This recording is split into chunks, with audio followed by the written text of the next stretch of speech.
Here we have a SAT math problem. Okay, let's go to the question.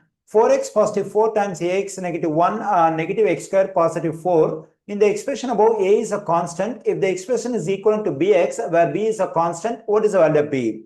Since this expression is equivalent to bx, we can write it as an equation. Okay, let me write it. That is 4x positive 4 times ax negative 1 negative x square positive 4 is equal to bx. Okay, here we can use Desmos to get the value of b. For that, we have to take this equation as input in Desmos. When I take this equation as input in Desmos, for x, I have to use x1, and for this equal sign, I have to use tilde sign. Okay, now let me take this equation as input in Desmos. As I said, that is 4 times x1 positive 4 times a times x1 negative 1, then negative x1 square. Okay, here x1 has to be squared. Then we have positive 4. Take tilde sign b times x1.